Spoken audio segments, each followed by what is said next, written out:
locations to serve you. And my name's Karen, and obviously Dr. Peter Yoo, and we're going to actually go through some common dental cleaning tools. So 4 common dental cleaning tools.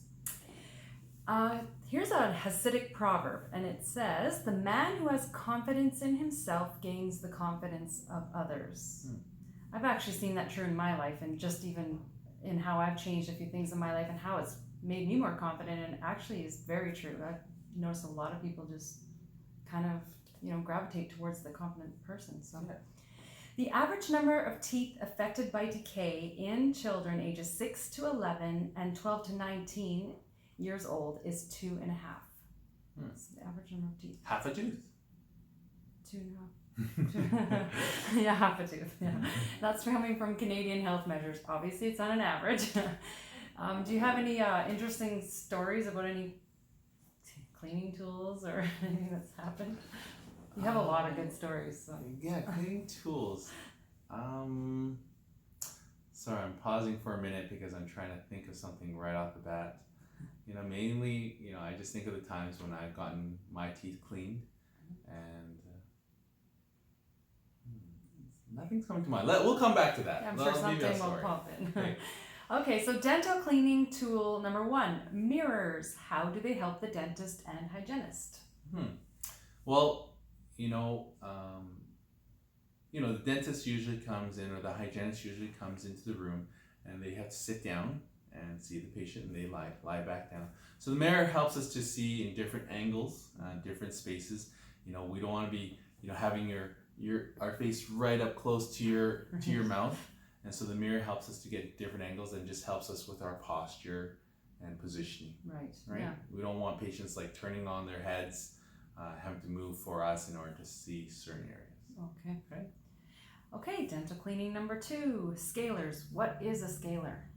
A scaler is basically a metal instrument. Will have an edge, and what it does is it just helps to remove some of the buildup that kind of gets stuck on the teeth. Okay, so when you have plaque on your teeth, this simple, I'm going to go very simple, but it takes 24 hours for that plaque to start to harden onto your teeth, and that's what we call tartar. In dental terminologies, we call it calculus. Now, you math people out there, my apologies, but that's what it's called. So what scalars go in and they remove the tartar or calculus on your teeth. Okay, great. Yeah. What is an ultrasonic scaler? An ultrasonic scaler is basically those machines that buzz very quickly. It's kind of like I'm going to use jackhammer, a mini jackhammer. And basically what it does is it goes around and basically vibrates and basically causes the tartar to break away from the tooth. Okay, so when it's very tough on there, patients haven't had a cleaning for many years, we use the ultrasonic to help make it easier for the tartar to break off easier, instead of having to go in and scrape at it with a scaler. Okay, tartar, once it's in your teeth, plaque, it can slowly creep down below the gums, okay, and get to a certain point or closer to the bone.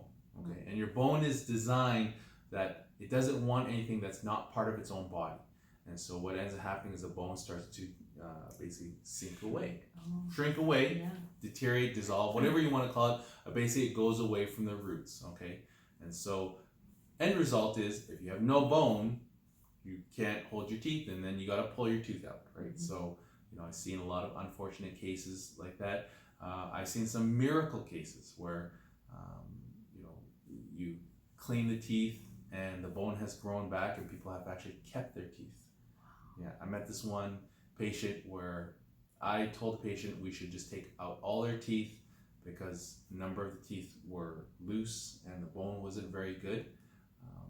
Long story short, cleaning every 3 months, maintenance, they ended up keeping all their teeth. They didn't need to wear dentures or partial dentures. Wow, that is a miracle. Yeah. That patient must have been pretty happy. Very happy. So what type of scaler is better? There are different types of scalars. There's, the pointier ones we call them sickles, and then their curved ones are called Gracies. But each each scaler, there's no really which type is better. You know, we have different scalers for different areas of the mouth. Okay. Now some people will use 6, some people use 12. Some people, you know, sometimes doctors just use 3 or 4. So it's just depending on what each person likes to use. It's like a carpenter.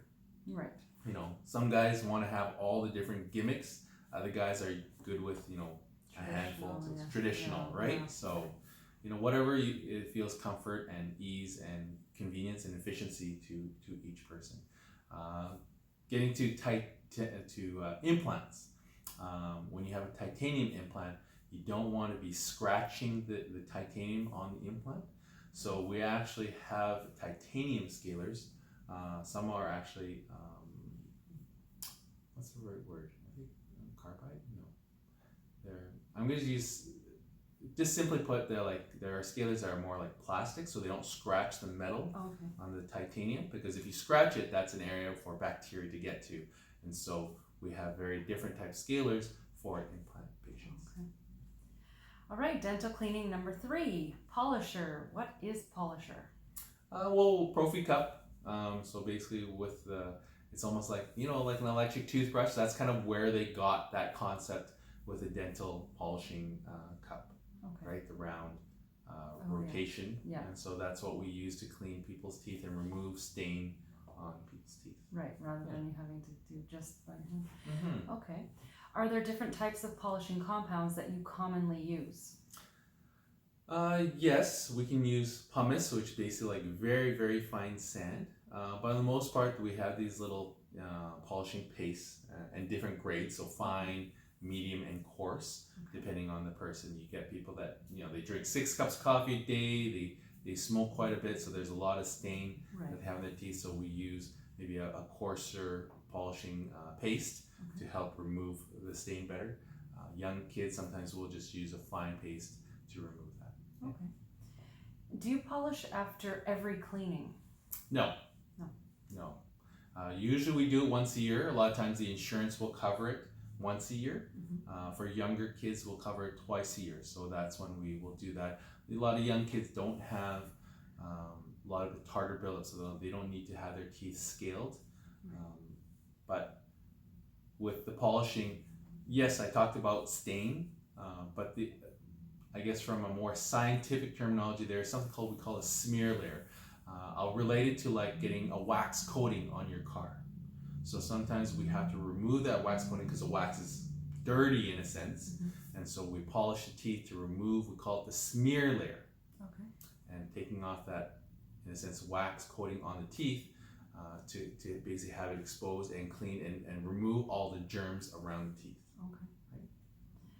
All right, dental cleaning tool number 4, floss. Why do we use floss? Why do you use floss in dental cleanings?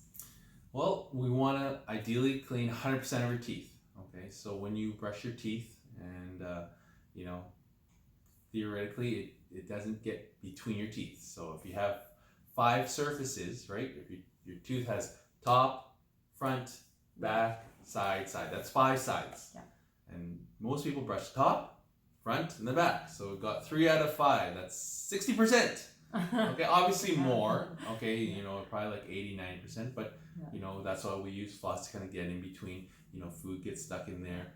Various things that we want to try to. And so we want, you know, with flossing to get into those areas and help minimize, you know, the risk of cavities. Yeah, exactly. So how often should patients floss, and do patients floss as often as they should? It's a loaded question. Sorry, how often should So I've always been told once a day, but do patients, but I could be totally wrong. Should I be flossing once a day, and do people actually floss? You know what? I would probably say like 90% of my patients don't floss once a day. Right. Now the ones that do, their teeth are very good. Their gums are very healthy. When they come in for a cleaning, they rarely bleed. It's great, and it's good to see. Again, they're still going to get some buildup, okay? Yeah. But there are a number of patients that I have that do floss on a regular basis, and it's really good to see. You know, when I see a patient who's 80 years old, and they have all their teeth, and they don't wear dentures, you know what? That's a great story to say. Yeah. But again, that's, if you don't floss, I don't tell you gotta floss every day. Right. Because that's like me saying, oh, you don't go to the gym? Well, you need to go to the gym Or your every single day. vegetables, Who does that? Yeah. Nobody, how many New Year's resolutions have failed because the person says, oh, I'm gonna go to the gym, and they go every day, and after 2 weeks they're just exhausted and they're pooped, and they can't do that. So, I encourage my patients, if you don't floss, I say, hey, floss once a week. Choose a day. Okay? Choose Sunday. Yeah. Floss your teeth that day. If you forget on Sunday, just do it on Monday. Okay? Yeah. Next time I see you in 6 months or a year, I'm hoping you'll be back. Doc, I don't floss at all, but now, since I've seen you, I now floss once a week. That's great. Hey, that is a progress. Yeah. And hopefully to, better results, right? Yeah. All right, so here's a bonus cleaning tool number 5, fluoride. Why is fluoride important? There have been a lot of controversy with fluoride. So I'm going to get to the point. Fluoride, it can be harmful, it can be helpful, okay? Have you ever heard the terminology? Everything in moderation, okay? I like bacon, but am I going to eat bacon every single day? No. Okay?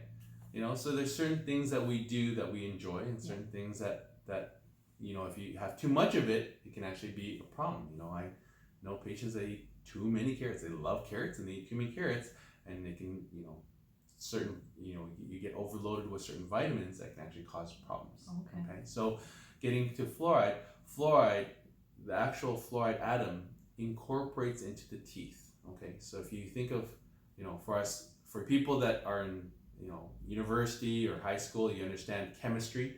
So when you have fluoride getting onto the teeth, it actually makes the tooth stronger, okay, and actually more resistant to bacteria getting in or basically attacking it.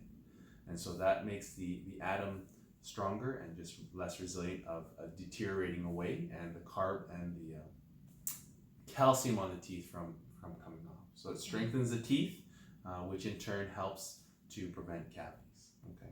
So there is proven studies that talk about fluoridation of water and how that leads to people having less cavities. Right. Okay? As opposed to well water. Yeah.